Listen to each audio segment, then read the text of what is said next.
Hello students, welcome to the new video. In this video हम अपने Indian economic development की book का last chapter करेंगे। That is the comparative development experiences of India and its neighbours. India and its neighbours में हम तीन major countries हम cover करेंगे, जो कि हो गई इंडिया, पाकिस्तान एंड चाइना। इनका कैसे जो इनकी ग्रोथ थी ये काफ़ी ज़्यादा सिमिलर था, ग्रोथ का प्रोसेस सिमिलर था, और कितना डिफरेंट था ये सब कुछ हम पढ़ने वाले हैं। First of all, path strategy of the development of India, China and Pakistan. इसमें अभी हम सबसे पहले ना इंडिपेंडेंस की बात करेंगे, ओरिजिन की बात करेंगे। पाकिस्तान और जो इंडिया थे, इन दोनों को इंडिपेंडेंस मिली थी 1947 को, और चाइना को 1949 को इंडिपेंडेंस मिली थी। इन लोगों की कॉमन स्टार्ट थी, मतलब साथ में ही इंडिपेंडेंट हुए थे, तो डेवलपमेंट का पाथ साथ साथ में ही स्टार्ट हुआ था। Also there were two critical common element, जो कुछ कॉमन एलिमेंट्स थे इनके बीच में। इन लोगों ने प्लानिंग को बहुत अपना महत्व दिया, बहुत ज़्यादा इंपॉर्टेंस दिया as the core development strategy. और इन्होंने 5 ईयर प्लान्स इंट्रोड्यूस किए तीनों कंट्रीज़ ने, ठीक है।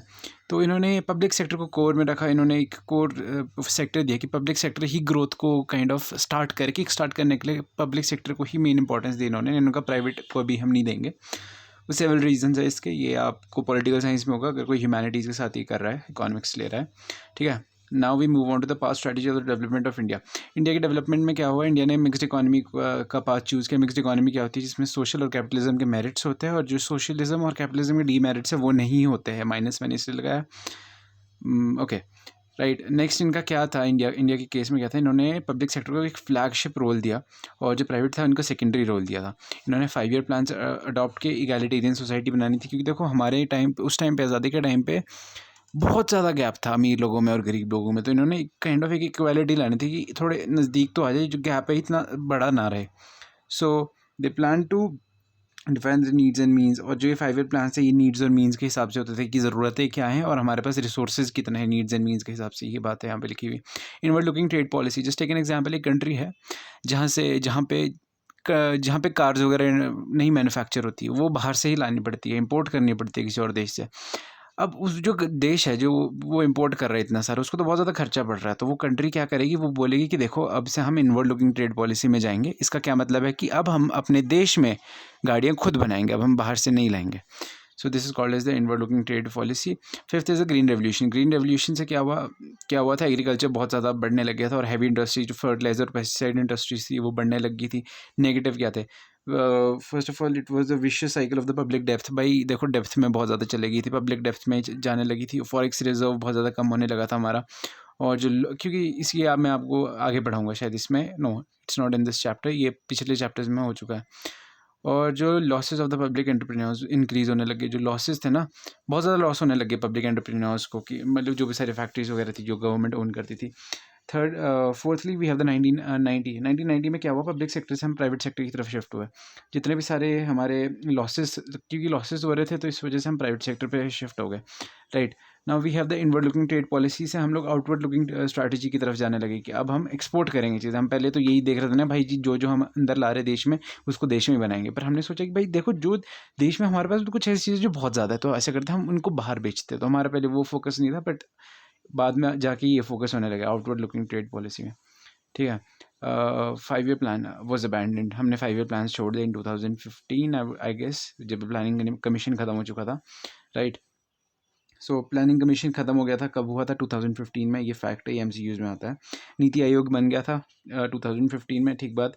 और 10th क्या है, इकोनॉमी, जो हमारी नेशनल इकोनॉमी थी, अब वो मार्केट फोर्सेस के अकॉर्डिंग चलेगी, प्लस ग्लोबलाइजेशन को भी मद्देनज़र रखते हुए आगे जाएगी।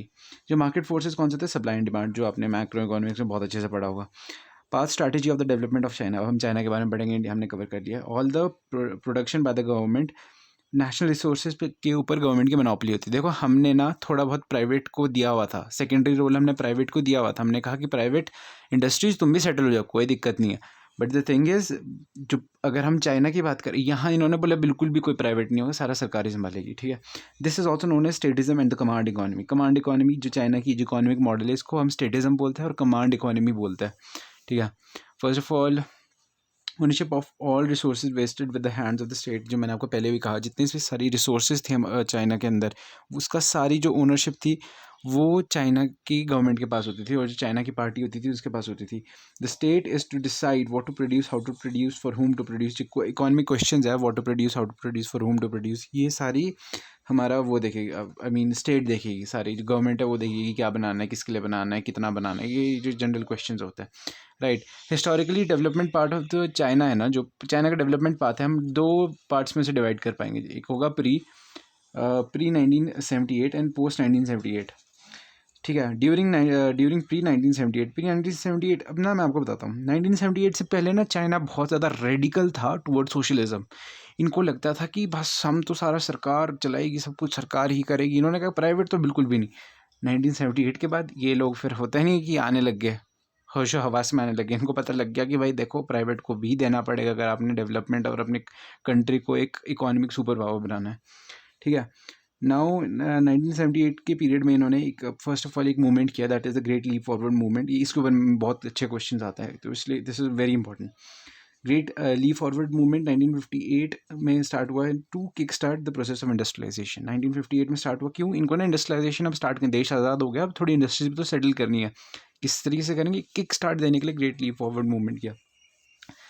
इन्होंने क्या किया इसमें, इन्होंने ना अपने जो एक सेकेंड क्या है establish the industries in their backyard. इन्होंने जो अपने घर के आंगन थे, उन्होंने वहाँ पे बोला कि देखो वहाँ पे तुम लोगों ने जो आयरन ओर है, जो कच्चा लोहा है, उसको पक्का करना है। In the sense iron ore से आयरन बनाना है, ठीक है। आयरन ओर से आयरन बनाना है, राइट। तो अब उसमें ना इनकी हेल्प की रशियन एक्सपर्ट्स ने, जो रशियन एक्सपर्ट्स थे, रशियन साइंटिस्ट थे, उन्होंने बहुत हेल्प की। पर उन्होंने वो भी बाद में इन्होंने later they withdrawed, reason being the कुछ डिप्लोमेटिक कन्फ्लिक्ट्स। और डिप्लोमेटिक कन्फ्लिक्ट्स क्या होते हैं कि भाई कुछ थोड़ी कहा सुनी होगी चाइना और रशिया के बीच में, तो उस वजह से कुछ ना कुछ चीज़ों से वो भी बाहर आने लगी, जो रशियन एक्सपर्ट्स से जो इनकी हेल्प करते थे। इससे क्या हुआ, इंडस्ट्रियल ग्रोथ बहुत कम होने लगी। The second is the collective farming. और ग्रेट लीप फॉरवर्ड मूवमेंट में कलेक्टिव फार्मिंग को बहुत महत्व दिया गया। What is collective farming? भाई देखो मेरे पास थोड़ी ज़मीन है, आपके पास थोड़ी ज़मीन है, कोई तीसरा है उसके पास थोड़ी ज़मीन है, और कोई चौथा है उसके पास थोड़ी ज़मीन है। तो गवर्नमेंट ने क्या बोला, ऐसा करो तुम अपनी ज़मीन जोड़ दो और साथ में इसमें काम करने लगो, ठीक है। इससे क्या होगा, आपको कई तरह के फ़ायदे होंगे। फ़ायदे ऐसे होंगे, अगर आप कहीं मार्केट में जाओगे तो आप फर्टिलाइज़र बहुत ज़्यादा खरीदोगे। अगर बहुत ज़्यादा खरीदोगे तो आपको पता ही है, जब आप ज़्यादा चीज़ खरीदो डिस्काउंट मिलता है, तो उन डिस्काउंट से ही थोड़ी थोड़ी बचत कर सकते हैं। और जो प्रोडक्शन है वो भी काफ़ी अकाउंट मतलब होता नहीं है, काफ़ी ज़्यादा होगा एक तरह से। अगर हम कहेंगे आप पेस्टिसाइड डाल पाओगे, आप अच्छी फैसिलिटीज़ दे पाओगे, तो प्रोडक्शन भी ज़्यादा होगा। बट फिर भी एक बार फिर एक और इसके साथ एक और चीज़ हुई, तो ड्रॉट हुआ चाइना में, बहुत बुरा वाला।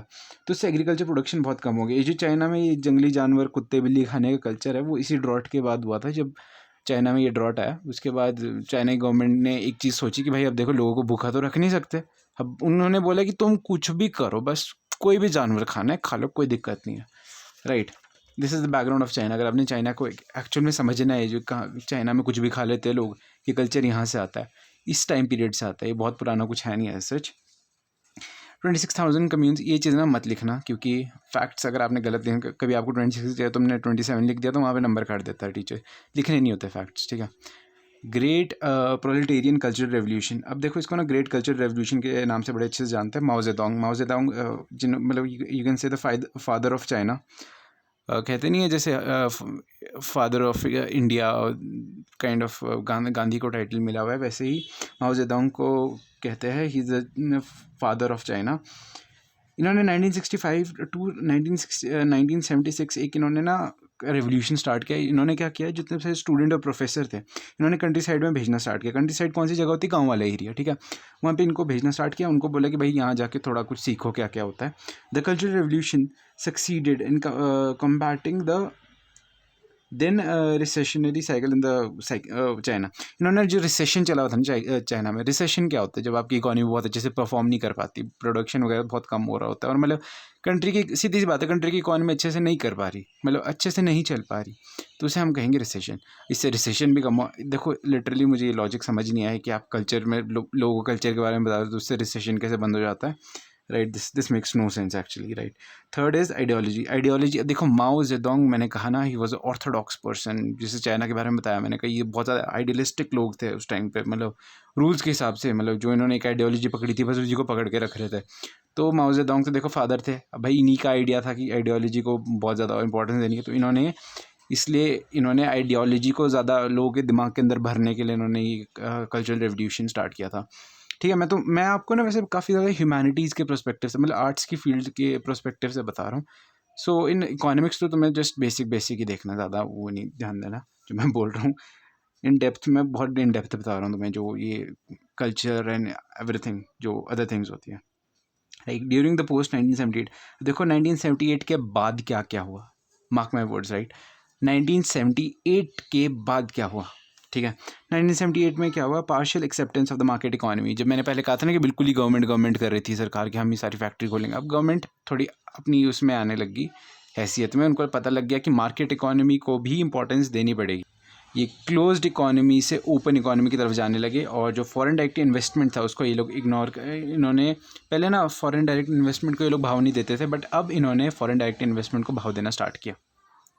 अब इसमें भी first phase of economic reforms और second phase of economic reforms है। First phase of economic reforms की अब हम बात करेंगे, right. First phase of economic reforms में क्या हुआ, इन्होंने जो कम्यून सिस्टम था, जो मैंने कहा था ना कि 4 लोग हैं, उनको बोला कि तुम अपने खेत कंबाइन करके अब साथ में उगाओ, ठीक है। जो लैंड थी वो इंडिविजुअल हाउस होल्ड को देनी स्टार्ट कर दी, मतलब पहले ऐसा होता था कि गवर्नमेंट सारा देखती थी ये वो सो, अब इन्होंने ना इंडिविजुअलाइजेशन की तरफ जाना स्टार्ट कर दिया, इंडिविजुअल हाउस होल्ड के पास लैंड देनी स्टार्ट कर दी, ठीक है। अब जो फार्मर्स थे, they were the tenants of the government of China, वो किराएदार थे चाइना की सरकार के। अब इनको बस ना थोड़ा सा इनका keep the income after giving the tax, इनको थोड़ा सा टैक्स देना पड़ता था कि भाई इतना टैक्स दे दो, उसके बाद जितना आपका प्रोडक्शन हो रहा है वो उसका जितना भी आपका प्रॉफिट हो रहा है वो आप रख सकते। Second phase of economic reforms, ये ज़्यादा इंडस्ट्रियल सेक्टर की तरफ थे, जैसे ये एग्रीकल्चर सेक्टर के ऊपर थे सारे, ये इंडस्ट्रियल सेक्टर के ऊपर फोकस किया था। उन्होंने प्राइवेट एंटरप्राइजेस को परमिशन दे दी, जैसे पहले नहीं देते थे ये, अब इन्होंने देनी स्टार्ट कर दी, जो सेकंड फेज़ हुआ था।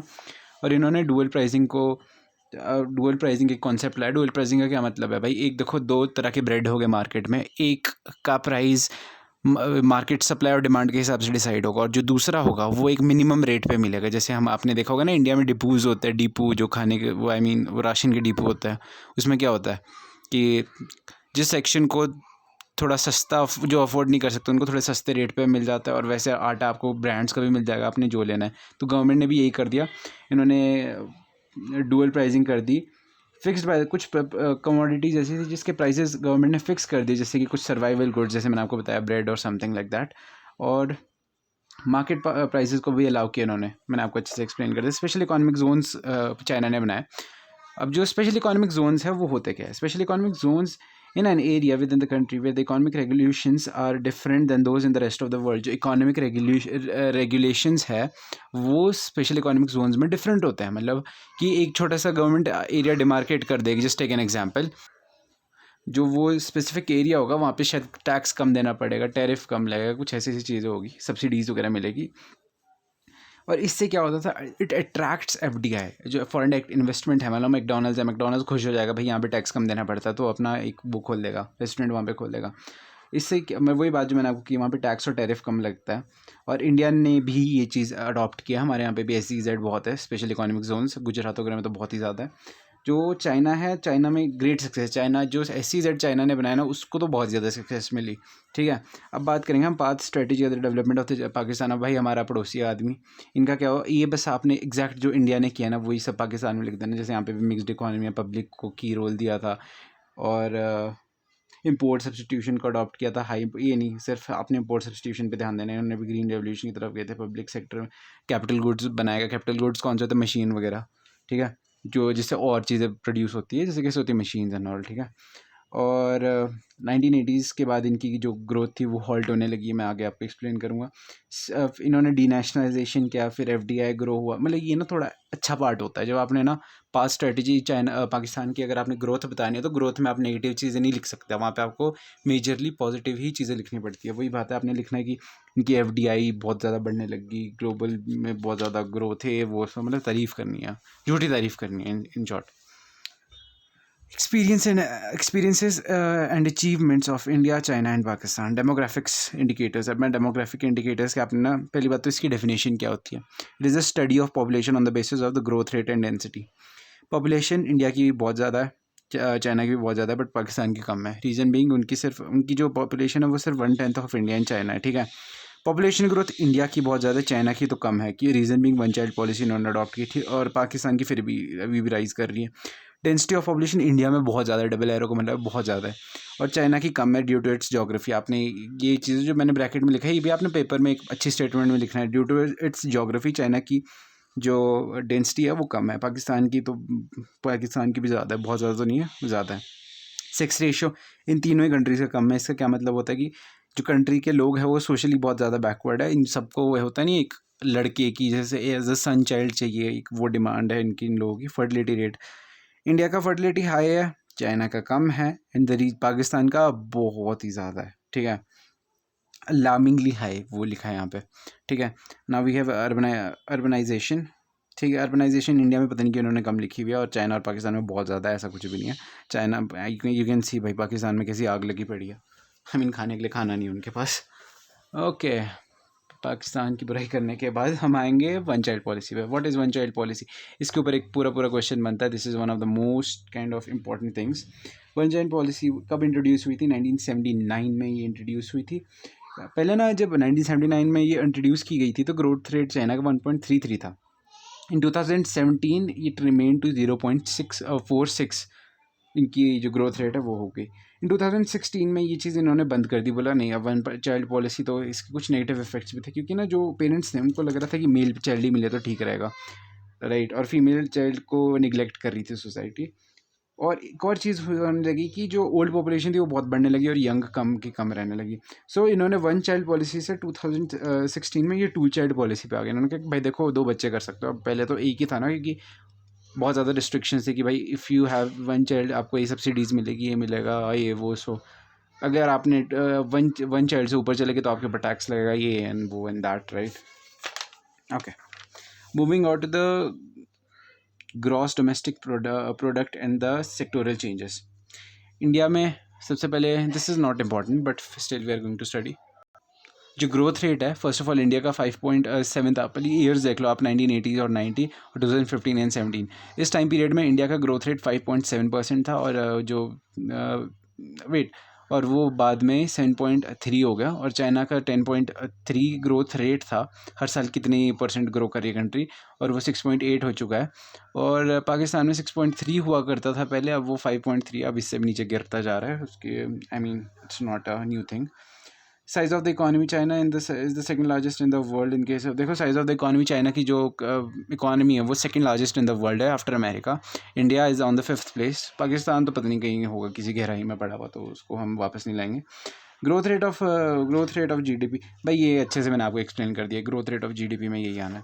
अब ये जो सेक्टोरल चेंजेस है ना, आप ये कर लें। ओके, हम लोग ना एक ये बॉक्स भी करेंगे, reason for the slow down of the economic growth in China. आज के टाइम पे ना जो चाइना की ग्रोथ रेट है वो इंडिया से काफ़ी ज़्यादा कम हो चुकी है, राइट। वो ज़माना गया जो पहले हुआ करता था। जो यूरोपियन इकोनॉमी है इनमें जो चाइना के गुड्स है उनकी ना डिमांड काफ़ी ज़्यादा कम होने लगी। जैसे इंडिया में भी होता नहीं था कि चाइनीज़ प्रोडक्ट ख़राब होते हैं वाला काइंड ऑफ एक नोशन था, वो यूरोप में भी होने लग गया, तो उनकी डिमांड कम होने लगी यूरोप में। और domestic demand in China is also slowing down. भाई देखो तुमने वन चाइल्ड पॉलिसी कर दी, पॉपुलेशन तुम्हारी गिर रही है, तो वहाँ पे भी अब कितना ही तुम प्रोड्यूस कर लोगे, और आई मीन मार्केट नहीं, खरीदने वाले नहीं, तो प्रोड्यूस करके कर क्या लोगे। और करप्शन देखो भाई, स्टेटिज़म है, गवर्नमेंट का स्ट्रिक्ट कंट्रोल है, तो करप्शन तो होता ही होता है। और माइग्रेशन, चाइना से ना कई ज़्यादा पढ़े लिखे लोग ना माइग्रेट करने लग गए थे। आई मीन वो गूगल जैसी कंपनी ज्वाइन करना उन्होंने स्टार्ट कर दिया था, राइट, और उसकी वजह से भी स्लो डाउन हुआ। और इन्वायरमेंटल डिग्रेडेशन, भाई देखो चाइना के ऊपर इन्वायरमेंटल डिग्रेडेशन होता है, आई मीन होता ही होता है, और ये लोग ध्यान भी नहीं देते इन चीज़ों पे, ठीक है। अब हम जाएंगे reason for the slow down and the economic growth in Pakistan. I mean जो स्लो डाउन हुआ of economic growth in China, economic growth जो चाइना की थी, पाकिस्तान की थी, वो कैसे कम हुई। First of all the domestic investment as well as the FDI has started shrinking. जो फॉरेन डायरेक्ट इन्वेस्टमेंट थी, जो मैकडोनल्ड्स वगैरह थे, उन्होंने मना कर दिया कि हम आपकी कंट्री में नहीं आएंगे।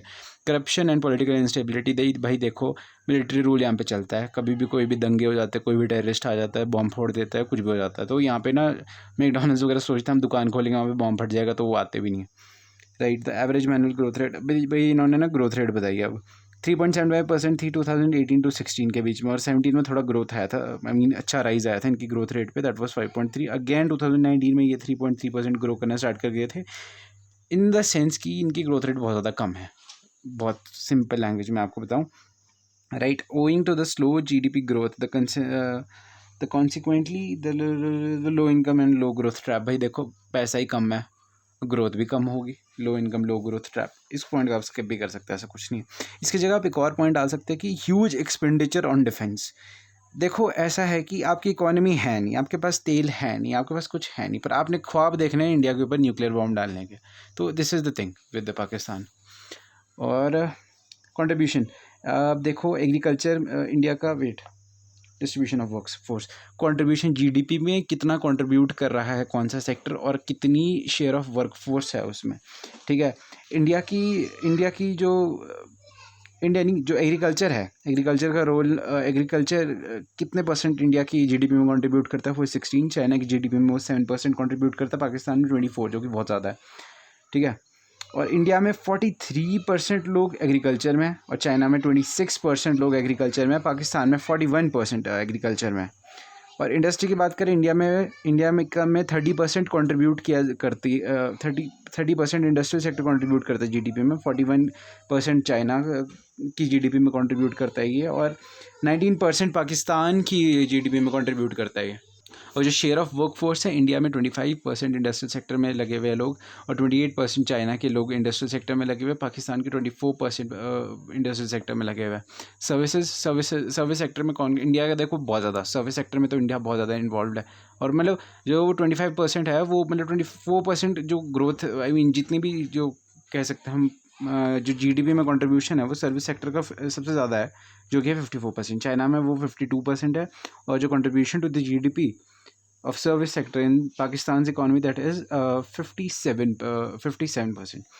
इन केस ऑफ वर्कफोर्स हमारी 32% तो इसी में लगी हुई है, सर्विस सेक्टर में लगी हुई है, और पाकिस्तान की 46% पॉपुलेशन सर्विस सेक्टर में लगी हुई है, और वेट चाइना की 46% है, और पाकिस्तान की 35% लगी हुई है, राइट।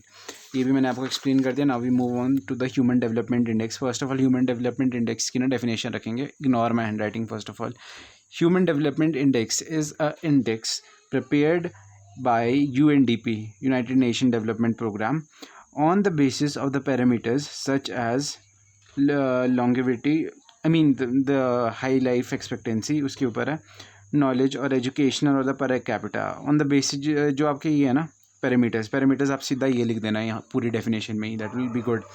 अब मैंने ना पहले बड़े अच्छे से लिखा हुआ है इसको। अंडर नरिश्ड, सबसे पहले ह्यूमन डेवलपमेंट इंडेक्स की क्या क्या कंपोनेंट्स है। अंडर नरिश की कितनी पॉपुलेशन अच्छे से नरिश नहीं है, अच्छे से जिनको खाना पीना नहीं मिल रहा है।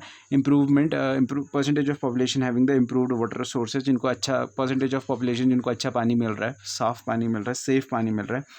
परसेंटेज ऑफ पॉपुलेशन जो पॉवर्टी लाइन से नीचे है। लाइफ एक्सपेक्टेंसी की भाई कितने उम्र तक लोग जी रहे हैं। और percentage of the adult literacy कि कितने परसेंट लोग कितने अडल्ट्स पढ़ लिख सकते हैं। Now we have the 1000 infant mortality rate per 1000 की कितने बच्चे एक साल में जिनकी डेथ हो जाती है पर 1000। और lakh of maternal mortality rate, कितने मदर्स ड्यूरिंग द बर्थ उनकी डेथ हो जाती है, इन लैक्स है ये। और percentage of proper sanitation, proper washroom facilities, proper sanitary pads and everything, जो ये सब कुछ सैनिटेशन होता है, आई मीन जो प्रॉपर, हाँ ऑफकोर्स सैनिटेशन फैसिलिटीज़ प्रॉपर होनी चाहिए। Now we have the percentage ऑफ population, wait, percentage of people living below poverty, it is, wait a second, I'm just forgetting this. Purchasing gross national income per capita, it is called as purchasing power parity, I don't remember this, but आप यहाँ से ही देख लीजिए इसे। It is the gross national income per capita, कि कितनी income है, per capita income क्या है देश की, right. This is written. Generally आप इसे देख के आपको एनालाइज कर लेंगे, वैसे ना ये आपको ये पूरा चार्ट दे देंगे और वहाँ पे बोलेंगे analyse this kind of table, और आपको उसका आंसर देना है। This is easy I would say. With a view to accelerate the pace, देखो आपके ऊपर ना हमें काफ़ी बार ऐसा क्वेश्चन आता है, what will a country do to accelerate the pace of growth, ये इसके ऊपर क्वेश्चन आता है। And this is very very important, जो आपकी बुक में ये वाला पैराग्राफ दिया है।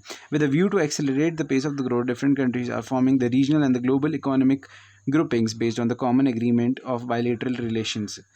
भाई देखो, जो अगर कंट्री को ग्रोथ करनी है, जो इंस्टेंट ग्रोथ लेनी है, तो उसके लिए बहुत ज़्यादा इंपॉर्टेंट क्या है, वो लोग ना ग्रुपिंग्स बनाने लग जाते हैं, वो काफ़ी ज़्यादा एग्रीमेंट्स करने लग जाते हैं, बायलेटरल रिलेशंस बनाने लग जाते हैं, राइट। वो मतलब होते नहीं, जैसे हमारे पास सार्क है, आपने देखा होगा G20 साल हुआ तो बहुत ज़्यादा उसमें थी, मतलब बहुत ज़्यादा सुर्खियों में थी ये खबर। ब्रिक्स जैसे Brazil, Russia, India, China, south Africa का जो अलायंस है, उसमें भी बहुत ज़्यादा मतलब न्यूज़ में थी। और हाँ, यहाँ पे एग्जांपल भी दिया, जैसे सार्क, EU, आसियान और G8, G20, right. Now we have the liberty indicators. It may be argued, जो लिबर्टी इंडिकेटर्स है उसका क्या मतलब होता है, देखो ना, ऐसा होता है जो हमारे ये है HDI है। HDI जनरली यही देखता है कि भाई कितनी परसेंटेज ऑफ पॉपुलेशन में इतनी गरीबी में है, वो अमीरी में है, ये है, वो है।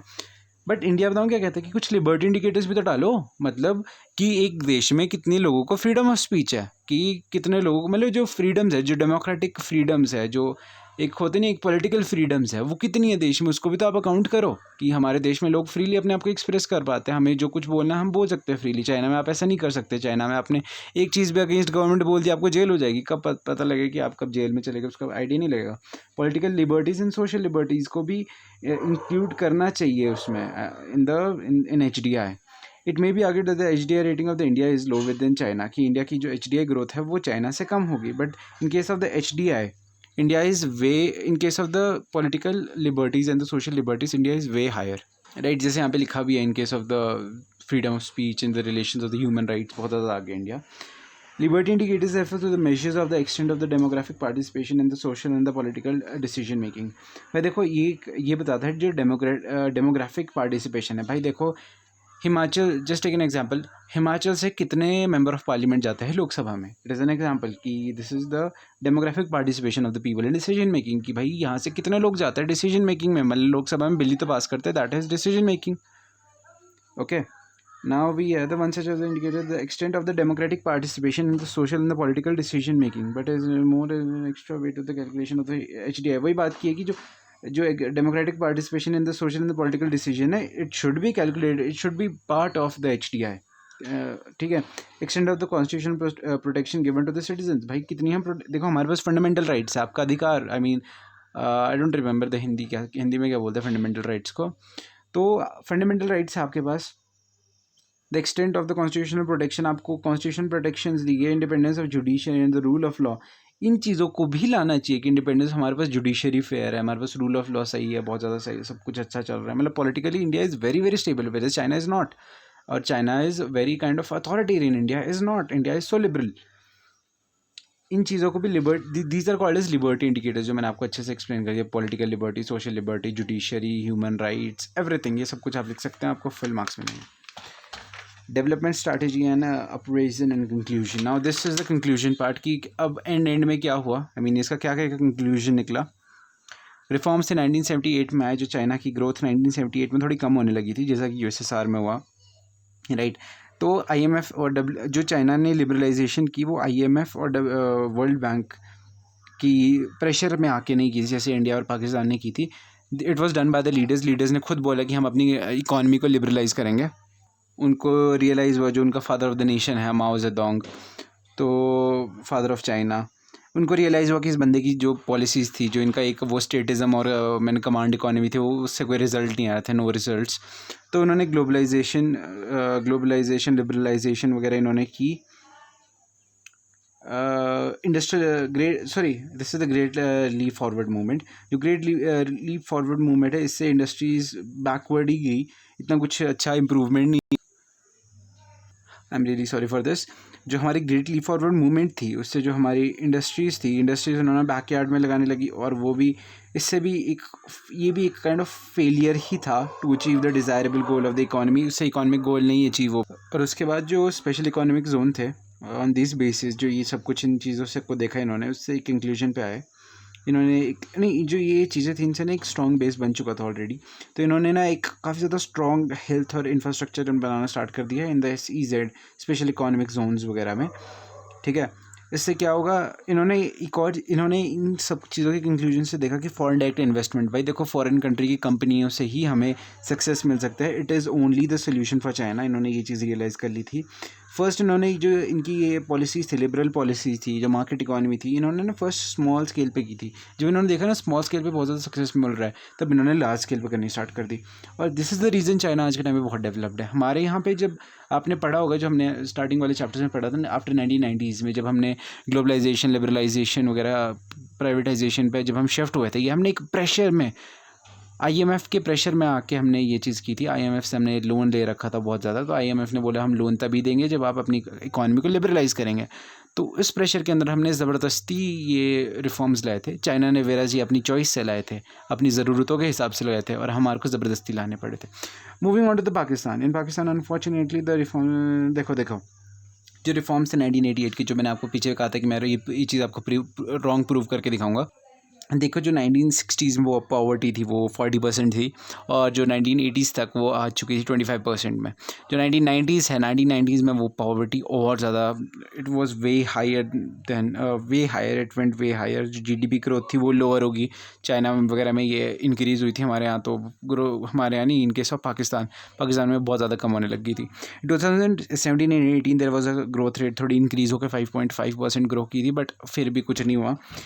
इन case of the manufacturing sector it was 4.1। इतना ना डिटेल आपको याद करने की ज़रूरत नहीं है, बस यही ठीक है। तो मैन्युफैक्चरिंग सेक्टर में फिर मैं बता देता हूँ 4.9% ग्रो किया था। सर्विस सेक्टर 6.2% ग्रो किया था। Let there was a economic slowdown के क्या क्या रीजंस थे। First of all the institutional and the technical changes in agriculture नहीं आ पाए थे। जो जैसे हमारे यहाँ पे अच्छे से ग्रीन रेवोल्यूशन आया, हमने बहुत ज़्यादा कोशिश की है पहले। चाइना ने, पाकिस्तान ने बस नाम का इंट्रोड्यूस कर दिया था, बट उतना उन्होंने इम्प्लीमेंटेशन पे इतना अच्छे से ध्यान नहीं दिया। Right now we have volatility of agriculture. Volatility of agriculture, इन्होंने ज़्यादा एग्रीकल्चर पे फोकस किया। एग्रीकल्चर से क्या हुआ, इनका ना फॉरेक्स जो रिज़र्व था वो ख़त्म होने लग गया था। एग्रीकल्चर रिफॉर्म्स कभी सक्सेसफुल हुए ही नहीं, एग्रीकल्चर पे ध्यान दिया नहीं। और मेन मतलब एग्रीकल्चर इकॉनमी एग्रीकल्चर पे डिपेंडेंट थी, और ध्यान एग्रीकल्चर पे कभी दिया नहीं। उससे फॉरेक्स क्या हुआ, एग्रीकल्चर प्रोडक्शन अच्छे से हुआ नहीं, फॉरेक्स रिजर्व कम हो गया। और इनका जो मेन फॉरेक्स से रिजर्व डिपेंडेंट है ना, it is dependent upon the remittances. Remittances क्या होता है, यूएस में कोई पाकिस्तानी रह रहा तो अपने माँ बाप के लिए घर पैसे तो भेजेगा ही पाकिस्तान में, तो उससे क्या होगा, जीडीपी पे इफेक्ट पड़ेगा। तो इन द सेंस कि पाकिस्तान की जीडीपी पे काइंड ऑफ इंक्रीज़ होगा। और ये मेनली डिपेंडेंट थे बोरिंग। भाई देखो कर्जा ले लेके ही पाकिस्तान बर्बाद हुआ है आज के टाइम पे, right. There is no industrial base, इसकी वजह से इनका इंडस्ट्रियल बेस पूरा डिस्ट्रॉय हो चुका है। Industrial base you can say, industrial base I mean कुछ इंडस्ट्रीज इन्होंने बनाई नहीं, इंडस्ट्री के ऊपर ध्यान दिया नहीं। एग्रीकल्चर था वो भी अच्छे से हुआ नहीं, बस इनको हिंदुस्तान ही चाहिए था, हिंदुस्तान के ऊपर अटैक करना था, इनका फोकस वही था, सीधी सी बात। जो बोरोइंग थी, बोरोइंग की वजह से वो ना एक डेप्थ ट्रैप में फंस गए थे। चाइना से इतना लोन दे दिया, कर्जा ले लिया कि जो वापस नहीं कर पाएंगे, तो ऑफकोर्स तो आप डेप्थ ट्रैप में ही फंसेंगे। Interest of the debt, paying the interest in the existing loan. भाई देखो इनसे ना जो बोरिंग कर रहे थे वो इंटरेस्ट पे करने के लिए कर रहे थे पुराने वाले लोन से। मतलब इतनी गरीबी थी कि इनसे इंटरेस्ट जो पे कर रहे थे, उसके जो इंटरेस्ट इनको पे करना पड़ रहा था ना वापस पैसे देने के लिए, उसको भी लोन लेके करना पड़ रहा था। मतलब इन द सेंस डेप्थ trap is the conclusion of everything. Reemergence of poverty in Pakistan, वही बात है, largely the policy of protection. भाई देखो ये ना फॉरेन कंपटीशन, जो फॉरेन कंपटीशन से इससे अपनी इकॉनमी को बाहर ही रख रहे थे, तो ये प्रोटेक्शन के ऊपर ही था। मतलब सही चली हुई थी इनकी इकॉनमी ने जब ये प्रोटेक्शन के बेसिस पे चली हुई थी। लाइक इन इंडिया, जैसे ग्रीन रेवोल्यूशन आया हमारे यहाँ पे तो बहुत सक्सेसफुल हुआ, whereas it has brought up structural transformation in the economy of the Pakistan. जो पाकिस्तान की इकॉनमी थी ना, वहाँ पे इतने अच्छे स्ट्रक्चरल वो नहीं हो पाए। आई मीन जो ग्रीन रेवोल्यूशन हुआ उससे जो स्ट्रक्चरल रिफॉर्म्स इन्होंने अच्छे से कर नहीं पाए, बट मैंने वही बात है ना, रीइमर्जेंस लिखा है, तारीफ़ करनी पड़ेगी ज़बरदस्ती। जो ग्रीन रेवोल्यूशन है वहाँ पे जो स्ट्रक्चरल ट्रांसफॉर्मेशन हुआ बहुत ज़्यादा स्ट्रक्चरल, मतलब बिल्कुल ही सब्सिडियाँ ऐसा कुछ नहीं हुआ था, सीधी सी बात। ये लिखना पड़ता है क्योंकि क्वेश्चन आते ही ऐसे, reemergence of poverty of Pakistan, वहाँ पे आप बुराइयाँ नहीं कर सकते। Growth rate continue to be low till the Pakistan took the economic reforms in 1988। वही बात है, ग्रोथ रेट ना 1988, बल्कि ना द फैक्ट इज़ 1988 तक ग्रोथ रेट इनकी बहुत अच्छी रही थी, उसके बाद कम होनी स्टार्ट की। बट ये वही बात है, हमें यहाँ पे तारीफ़ करनी है, इनकी ग्रोथ रेट 1988 तक कम थी। जैसे ही वो लोग लिबरलाइजेशन की तरफ गए तो प्रोटेक्शन टू द कॉम्पिटिशन पे गए, तो उससे उनकी ग्लोबल इन्वेस्टर्स आए, इनकी बहुत अच्छी इकॉनमी हो गई। ऐसा कुछ नहीं हुआ था, सीधी सी बात। Initially the economic reforms yielded the spectacular results. भाई जो इनके इकोनॉमिक रिफॉर्म्स थे इनके बहुत ज़्यादा अच्छे रिजल्ट है, स्पेक्टेकुलर रिजल्ट्स है, way ahead of the performance of the India. India की जो परफॉर्मेंस है उससे भी अच्छे रिजल्ट है, अरे अरे right. But from the hooky dory point the Pakistan seem to have splitted into poverty mode once again. अब भाई वही बात है, पाकिस्तान वापस से पॉवर्टी में है। मेरे को बताओ कितनी ही आप तारीफ़ कर लोगे, at the end of the day आप फिर भी पॉवर्टी में ही आ रहे हो। 2011 का डाटा दिया है कि जहाँ पे इंडिया चाइना पाकिस्तान 8.4% और 9.5% की ग्रोथ रेट से आगे जा रहे थे, और वहाँ पे हमारा जो पाकिस्तान है वो वहाँ पे अभी भी 2.6 की ग्रोथ रेट से जा रहा था। Reason reemergence of the poverty in Pakistan is explained with reference to the following. अब देखो यहाँ पे रीमर्जेंस ऑफ, अब यहाँ पे ना रीमर्जेंस ऑफ पॉवर्टी, अब क्या क्या रीजंस रहे पॉवर्टी आने के, ठीक है। रीमर्जेंस ऑफ पॉवर्टी कैसे कैसे आई? First of all institutional reforms in agriculture, it failed, first of all mark my words, failed to bring about the stability in the institutional reforms in agriculture. Agriculture में अच्छे से रिफॉर्म्स ये नहीं ला पाए, बस इन्होंने ग्रीन रेवोल्यूशन नाम का स्टार्ट कर दिया, इंप्लीमेंट कुछ अच्छे से हुआ नहीं। रेमिटेंस फ्रॉम अब्रॉड, भाई देखो ऐसा है फॉरेक्स आपने पूरा रेमिटेंस के ऊपर है कि जो हम वहाँ से कमा के अपने माँ बाप के लिए घर पे पैसा भेजेंगे, पाकिस्तान में पैसा भेजेंगे, आप उसी पे डिपेंडेंट थे इतना ज़्यादा, तो उससे नहीं हो पाया। And the agriculture exports, volatile agricultural exports. मुझे बताओ पाकिस्तान के पास ना अपनी देश को खिलाने लायक अनाज भी नहीं है, तो वो एक्सपोर्ट तक क्या ही कर लेगा, सीधी सी बात, ठीक है। लैक ऑफ पॉलिटिकल स्टेबिलिटी देश में है ही नहीं। आर्मी रूल चल रहा है, कभी भी डेमोक्रेटिकली इलेक्टेड लीडर्स हैं नहीं, और आर्मी रूलर की बस एक उनका गोल होता है आर्मी का कि डिफेंस अच्छा हो और उनके खुद के शौक पूरे हो, सेल्फिश शौक उनके पूरे हो जाए। Pakistan is allocating huge funds to building of the strong defence system. वही बात जो मैंने की, डिफेंस में बहुत ज़्यादा ध्यान दे दिया, घर के लोगों को, जो देश के नागरिक है वो भूखे मरते रहे, कोई ध्यान नहीं है। देखो ये जो आपका पार्ट था ना, ये कभी कभी ना आपको चाइना कभी लिख देता है कि how is Pakistan better than India in case of economic growth. तब आपको ना ये चीज़ें लिखनी पड़ती है कि इनके यहाँ ऐसा हुआ था, इसलिए मैंने आपको बोलता है ये तारीफ़ है, झूठी तारीफ़ है, आपको ये लिखनी पड़ती है एग्ज़ाम में, right. There are actually the question, how is Pakistan better than India in case of the economic growth, वहाँ पे आपने ये पॉइंट्स लिखना है। बट इफ़ दे से कि रीमर्जेंस ऑफ पॉवर्टी इन पाकिस्तान, फिर भी आपको ये पूरा लिखना है। रीज़न क्या है, आपको पहले बताना पड़ेगा पहले अच्छे दिन थे, कि पहले अच्छा सब कुछ चलता था, अच्छी ग्रोथ थी, सब कुछ बढ़िया चल रहा था, फिर थोड़ा पॉवर्टी वंस अगेन आने लगी, ग्रोथ रेट कम हो गई। देखो ऐसे ऐसे चलती है, आपको ना पूरी कहानी बनानी पड़ती है, पहले अच्छा था फिर वापस बुरा होगा। और अगर ये पूछे कि पाकिस्तान कैसे ज़्यादा अच्छा है इंडिया से, तब आपको ये भी लिखना पड़ेगी सारी तारीफ़ की यहाँ पे जो वो ग्रीन रेवोल्यूशन आया, स्ट्रक्चरल ट्रांसफॉर्मेशन आ गया, अरे अरे प्रोटेक्शन हुआ, प्रोटेक्शन से तो बहुत ज़्यादा अच्छी थी, जब फॉरेन जब ऐसा था ना क्लोज इकोनॉमी थी, तब तो बहुत ही बढ़िया हिसाब किताब चल रहा था चाइना में। और जैसे ये शिफ्ट हुए 1988 में, उसमें कंपटीशन में, तो इनकी जो ग्रोथ रेट है ये और ज़्यादा बढ़ने लगी। जो इकोनॉमिक रिफॉर्म्स है जो 1988 में आए, वो इंडिया से भी बहुत ज़्यादा अच्छे थे। झूठी तारीफ इन द सेंस, राइट। इंडिया की बात करें, इंडिया तो हम तो बीच के लोग हैं। देखो हम ना बहुत ज़्यादा अच्छे से ग्रो के, our performance is neither so bad nor so good. We are far ahead Pakistan but far behind China. GDP of Pakistan, ये ना फैक्ट है, आप इसको याद कर सकते हो इफ़ यू वांट, वैसे ज़रूरी नहीं है। GDP of Pakistan is just 11% of the GDP of India, but GDP of India is just 41% of the GDP of China. जो पाकिस्तान की जीडीपी है वो 11% है इंडिया की जीडीपी की, ठीक है। सिर्फ इंडिया का जो 11% है उतना पाकिस्तान का पूरा हिसाब किताब है, right. But GDP of India is just 41%। जो इंडिया की जीडीपी है वो 41% है पूरी चाइना की जीडीपी की। This is the fact. ये कई बार अच्छे से यूज़ भी हुआ, अगर आप इसे रट सकते हो तो रट सकते हो, वरना रट लेना, वरना कोई ज़रूरत नहीं है सच, आप इतना ही रख सकते हो। इंडिया का ये ज़रूर लिखना, neither so bad not so good. अब इंडिया में बात क्या आई, लैक ऑफ पॉलिटिकल विल। जो हमारे पॉलिटिकल लीडर्स हैं ना, उनको चैन ही नहीं है, उनको चाहिए ही नहीं था इकोनॉमिक डेवलपमेंट, राइट। वो ज़्यादा फोकस ही नहीं करते थे। Even after the economic reform in 1991 there was a coalition government. देखो 1991 के बाद ना, अगर हम थोड़े पॉलिटिक्स में जाए, after the death of Rajiv Gandhi, तो कोई एक इंडिया में ना अच्छा और स्ट्रॉन्ग गवर्नमेंट नहीं बन पाई, और कोई ऐसा बहुत बड़ा लीडर बचा नहीं था। तो कोalition सरकारें चलती रही, कि बहुत ज़्यादा होती नहीं है, सारी पार्टियाँ इकट्ठी होकर आ जाए और फिर गवर्नमेंट बनाए, तो वो ना काफ़ी ज़्यादा स्टेबल नहीं होती है, इसलिए वहाँ पे कुछ ज़्यादा एज सच रिफॉर्म्स नहीं है बहुत अच्छे, ठीक है। There was no enforcement drive को हम कह सकते हैं कि चाह नहीं थी यहाँ पे ना कि इकोनॉमिक ग्रोथ। पहली बात ना, पॉलिटिकल लीडर्स के अंदर ना चाह तब तक नहीं आती जब तक उनको पता ना हो कि भाई हमारी ही सरकार रहने वाली है। एक चीज़ आप देखना कि कोएलिशन जो टाइम पीरियड था, जो यूपीए सरकार थी, एनडीए भी जो थी, जो पुरानी एनडीए थी, वो भी उतना कुछ नहीं कर पाई। Even even after Rajiv Gandhi जो कांग्रेस बनी, वो भी कुछ इतना इतना मतलब होता है ना, रिमार्केबल और लैंडमार्क कुछ अचीवमेंट नहीं कर पाई। रीज़न बीइंग कि उनको मतलब पक्का नहीं था कि वो रहेंगे कि नहीं, और इन्फोर्समेंट ड्राइव चाइना में बहुत ज़्यादा थी, इंडिया में कम थी। इंडिया डेमोक्रेसी है, चाइना अथॉरिटिक का है, मतलब अथॉरिटेरियन सोसाइटी। यहाँ पे अथॉरिटेरियन गवर्नमेंट है, वहाँ कुछ भी हो जाए, सीधा एक एक उंगली करनी पड़ती है, ये करना तो ये करना है, हो जाएगा एकदम। इंडिया में थोड़ा टाइम लगता है इन चीज़ों में। Democracy is better because we value the voices of society. That's it. This is the video. We have ended the chapter, this comparative study.